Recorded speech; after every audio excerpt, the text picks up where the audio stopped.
출애굽기 18장 1절 말씀 우리 함께 읽어보도록 하겠습니다. 시작.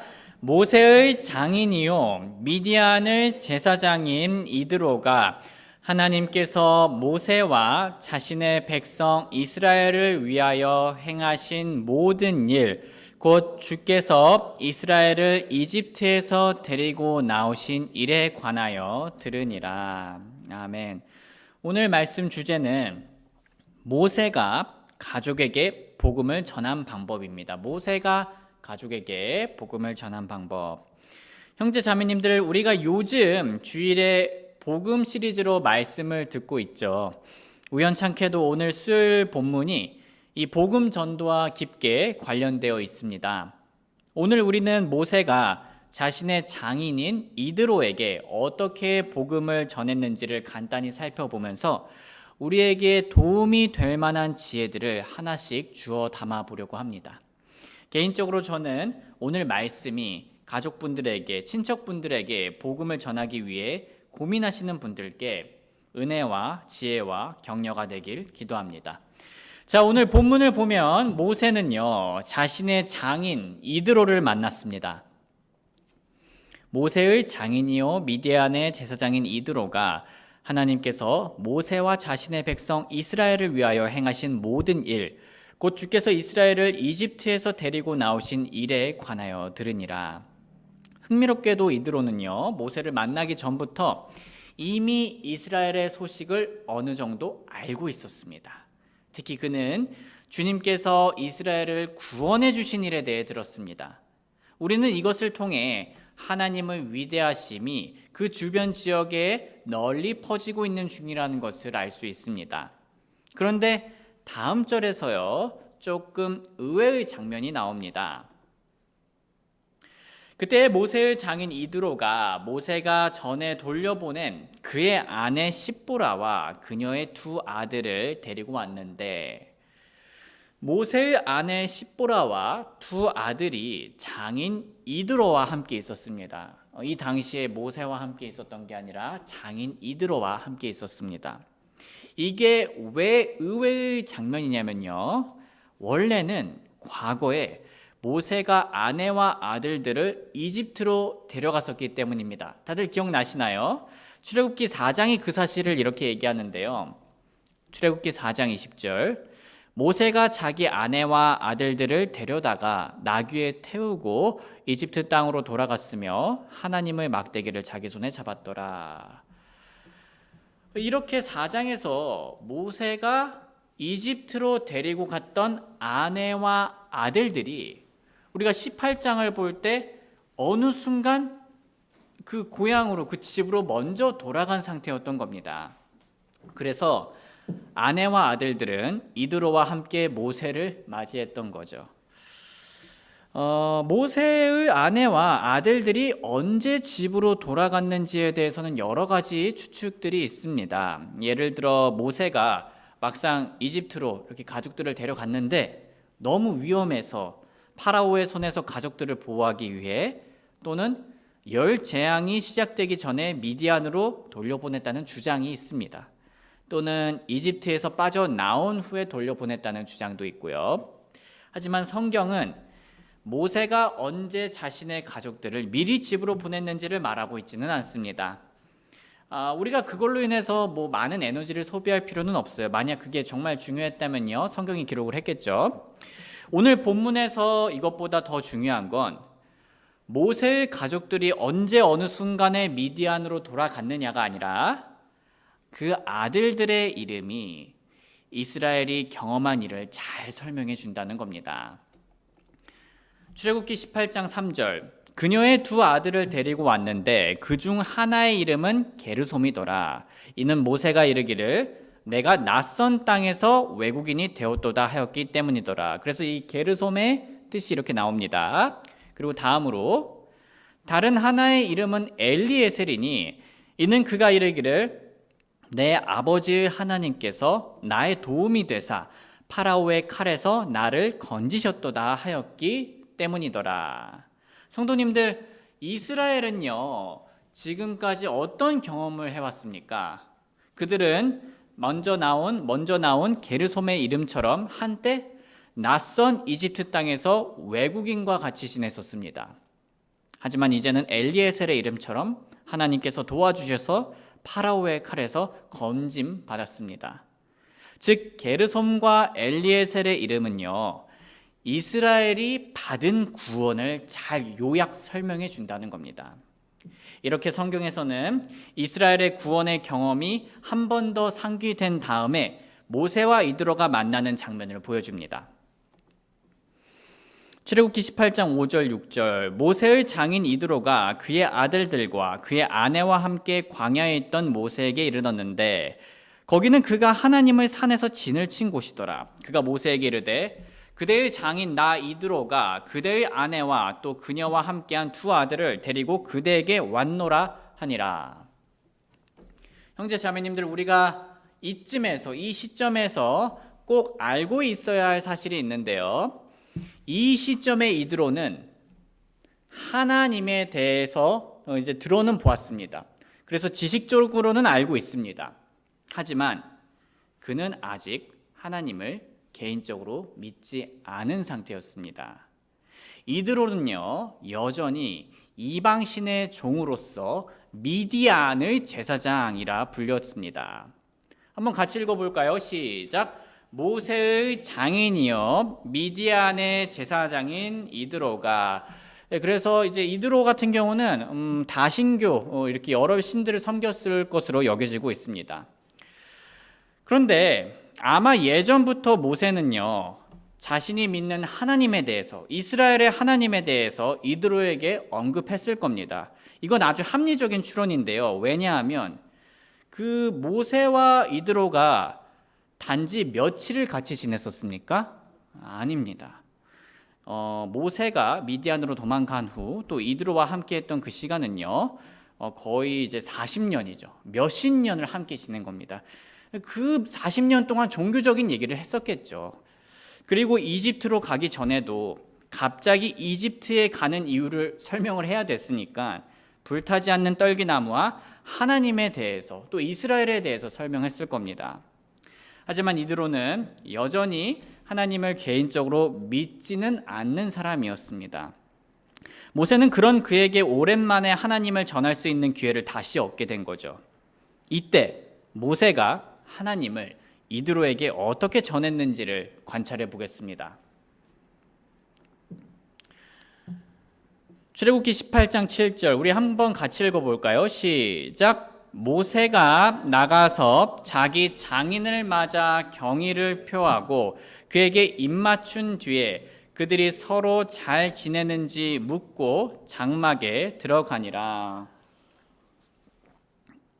모세는 이드로에게 하나님의 구원에 대해 전할 때 보시다시피 사랑과 존중을 보여주었습니다. 아주 모범적인 자세죠. 그런데 형제 자매님들, 이렇게 사랑과 존중을 보여준다는 게 당연해 보이고 되게 쉽게 말을 할 수 있지만 사실 오늘날 기독교인들이 복음을 전할 때 이런 자세를 많이 지키고 있지는 않습니다. 우리는 우리가 믿고 있는 복음이 확실하다고 생각해서 그건 좋습니다. 그거 자체로는요. 그리고 이 그런데 우리가 되게 확실하게 생각을 하니까 이 진리를 받아들이지 않는 상대방을 보고 답답할 수가 있습니다. 예를 들면은 우리가 1 더하기 1이라고 이제 얘기하죠. 이제 물 같은 그런 예외 상황 말고요. 1 더하기 1은 2. 근데 그거를 상대방이 안 받아들이면은 너무 답답하겠죠. 그런 것처럼 우리가 복음에 대해서 그만큼 확신을 가지고 있는데 상대방이 받아들이지 않으면 답답하고 초조하고 또 짜증까지 날 수 있습니다. 그런데 그렇다고 해서 내가 진짜 맞으니까 그냥 무조건 내 말대로 따르라는 식의 논리라던가 잔소리하는 식으로 복음을 쇠뇌하듯이 주입하는 것은요, 결코 적절치 않습니다. 그럴수록 오히려 이게 사람 마음이 참 이상해요. 많이 들으면 왠지 그걸 믿을 것 같지만 그렇지 않습니다. 오히려 상대방은 그렇게 쇠뇌하듯이 내가 말을 하면은 자신이 사랑받지 못하고 있다고 느끼고요. 자신의 생각과 인격이 존중받지 못한다고 느껴서 더 멀어져 갈 뿐입니다. 또는 우리는 복음을 이해하지 못하는 사람을 향해 우리보다 어리석다 생각하거나 지능이나 이해력이 떨어진다고 생각해서는 더더욱 안 됩니다. 오히려 우리는 겸손하게 사랑과 존중으로 마음의 밭을 갈아야 합니다. 왜냐하면 우리도 우리가 잘나서 구원받은 게 아니라 다 하나님의 은혜와 도우심으로 구원받았기 때문이죠. 그래서 이런 모범을 보여야 된다는 중요성을 사도 베드로는 알고 있었고, 그리하여서 믿지 않는 남편들을 가진 아내들에게 다음과 같은 조언을 해주었습니다.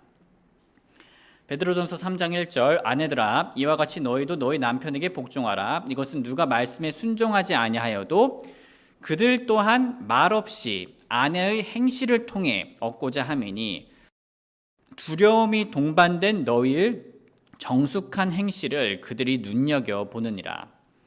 베드로는 아내들이 믿지 않는 남편들을 전도하고 싶을 때 하나님께서 가정 안에서 정하신 역할을 잘 감당하길 원하였습니다. 그게 여기서의 핵심입니다.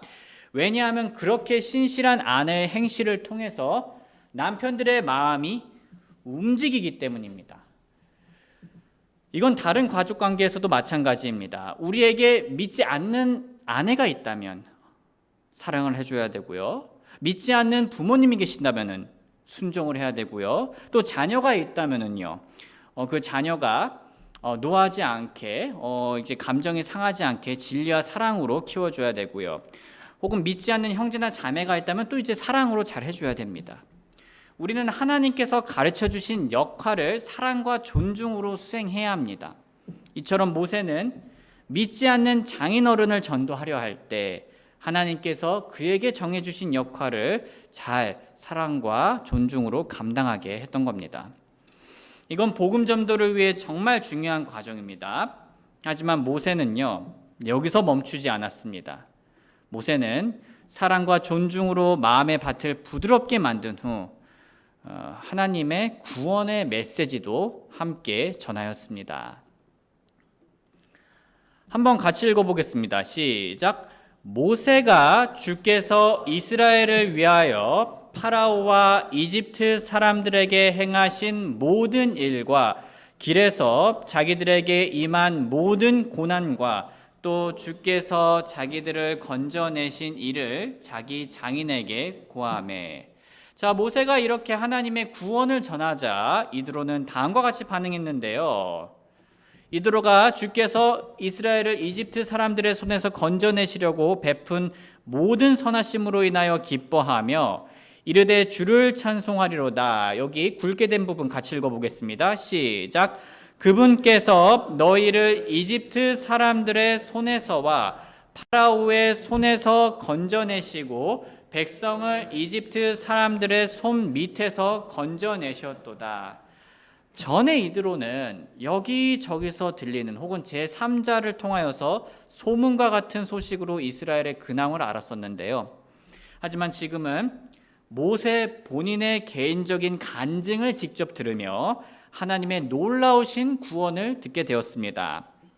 우리가 이드로의 반응을 자세히 보면 방금 우리가 굵은 부분 읽었던 것처럼요, 그는 하나님께서 이집트의 손에서 이스라엘을 건져내시고 파라오의 손에서 건져내시고 이집트 사람들의 손 밑에서 건져내셨다고 반복적으로 말하였습니다. 이 사실은 이드로가 계속 말할 만큼 그 건짐이 매우 충격적이었다는 건데요.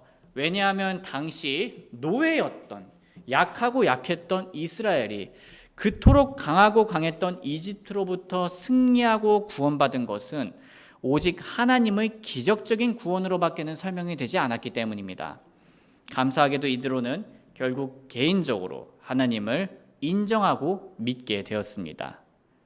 같이 읽어보겠습니다. 시작. 이제 내가 주께서 모든 신들보다 위대하심을 아노니 그분께서는 그들이 교만하게 행한 일에서 그들 위에 계셨도다 하고, 이드로의 이 말을 한마디로 또 요약하자면 이제 나는 누가 진짜 신인지 누가 진짜 하나님인지 알게 되었다는 겁니다. 이렇게 예전에는 믿지 않았던 자가 참 하나님을 알게 되는 건 우리 예수님께서 이뤄진 자들을 향해 바라셨던 겁니다. 예수님은 말씀하셨습니다. 영생은 이것이니 곧 그들의 유일하신 참 하나님인 아버지와 아버지께서 보내신 자 예수 그리스도를 아는 것이니이다. 그리고 본문을 보면 모세와의 대화 후 이드로가 개인적으로 하나님을 믿게 되었다는 것을 보여주는 또 증거가 되는 장면들이 나오는데요. 출애굽기 18장 12절 모세의 장인 이드로가 하나님을 위하여 번제 언물과 희생물을 취하매 아론과 이스라엘의 모든 장로가 와서 모세의 장인과 함께 하나님 앞에서 빵을 먹으니라. 이 구절은 이드로도 하나님을 믿고 하나님의 사람이 되었다는 것을 잘 묘사합니다. 이전에는 미디안의 제사장이었던 이드로가 이제는 하나님을 이스라엘의 방식대로 경배하였습니다. 많은 분들이 이미 아시다시피 번제 언물은 과거의 죄에 대한 속죄와 용서 그리고 하나님의 받아주심을 호소하는 것으로 이해됩니다. 또한 이드로는 하나님께 나아가는데 자신의 부족함을 인정하면서 그 부족함을 대신할 희생물을 드렸던 거죠. 이 모든 장면들은 그가 이제는 진실되게 하나님을 믿었고 하나님의 사람이 되었다는 것을 상징해 줍니다. 소중한 형제 자매님들, 저는 오늘 말씀을 마무리하면서 우리들을 위해 몇 가지 교훈을 함께 나누고 싶습니다. 먼저 우리는요, 모두 그냥 그리스도인이 아니라 모세처럼 하나님을 기쁜 소식, 복음의 뜻이 무엇이었죠? 기쁜 소식이었죠. 좋은 소식, 기쁜 소식. 즉 복음을 전하는 그리스도인이 되어야 합니다. 다시 말해 이 기쁜 소식을 기쁘게 전하는 그리스도인이 되어야 합니다. 사도 바울은 이런 자세를 다음과 같이 표현했는데요. 한번 같이 읽어보겠습니다. 시작. 이 일들 중 어떤 것도 결코 나를 움직이지 못하며 또한 내가 나의 생명도 내게 귀한 것으로 여기지 아니하노니 이것은 내가 나의 달려갈 길과 주 예수님께 받은 사역 곧 하나님의 은혜의 복음을 증언하는 일을 기쁨으로 끝마치고자 함이라. 그리고 우리가 배울 또 다른 교훈은요, 우리는 모두 그냥 복음을 전하는 그리스도인이 아니라 모세처럼 사랑과 존중으로 전하는 그리스도인이 되어야 합니다. 그리고 마지막 교훈을 나누겠습니다. 오늘 본문에서 제가 가장 여러분들께 전달해 드리고 싶은 교훈인데요. 형제 자매님들, 우리의 믿지 않는 가족들을 절대 포기하지 마시길 바랍니다. 아무리 오래 걸려도 말입니다. 모세가 장인 이드로와 약 40년을 함께 했지만 그 사람은 하나님을 믿지 않았었습니다. 40년이라니 얼마나 답답했을까요? 성경을 보면 초반부터 이드로는 사람은 참 좋아 보입니다. 이제 어려움에 처한 우리 모세도 이렇게 자신의 딸과 결혼하게 해주고 여러모로 볼 때 참 긍정적으로 바라볼 수가 있는 사람이었어요. 하지만 여전히 하나님을 오랫동안 고집스럽게 거부했던 죄인이었습니다. 심지어 이드로는 다신주의자로 여겨지며 미디안의 제사장으로까지 불렸습니다. 우리 형제 자매님들의 믿지 않는 가족분들을 생각하시면 그분들은 아마 이런 이드로와 비슷한 상태일지도 모르겠습니다. 아무리 복음을 전해도 몇십 년 동안 도통 받아들이지 않는 분일 수도 있고요. 또는 불교나 천주교 같은 다른 종교에 빠져 계신 분일 수도 있습니다. 혹은 무신론자이더라도 그것도 근본적으로 신이 없다는 믿음이기 때문에 하나의 종교에 빠진 것과 비슷합니다. 이렇게 우리의 가족들이 다른 종교에 크게 영향을 받고 있을 때 우리의 마음이 어떻습니까? 암울합니다. 왜냐하면 안 그래도 복음을 전하기가 힘든데 여리고성과 같은 성벽과 골리앗 같은 큰 방해꾼이 대기하고 있기 때문입니다. 하지만 포기하지 마시길 바랍니다. 우리 하나님은 여리고 성벽보다도 골리앗보다도 훨씬 더 크시고 능력 있으신 분이십니다. 또한 40년 동안 반응하지 않았던 이드로도, 심지어 이방 종교의 제사장이었던 이드로도 결국 구원을 받았기 때문입니다. 이런 설레는 우리에게 매우 소망적이죠. 우리들의 가족들도 충분히 그렇게 구원을 받을 수 있습니다. 아무리 오래되었어도, 아무리 다른 종교를 믿어도 말입니다. 그러니 사랑하는 형제 자매님들, 우리 모두 함께 모세처럼 사랑과 존중으로 가족들을 대하길 바랍니다. 또한 복음을 나눌 기회가 생길 때 모세처럼 개인적으로 경험한 하나님을 풍성히 나누며 복음을 전하길 바랍니다. 마지막으로 우리의 소중한 가족들이 구원받는 그날까지 절대 포기하지 마시고 또한 서로를 격려해주며 기도해주는 저와 여러분들이 되길 주님의 이름으로 소원합니다.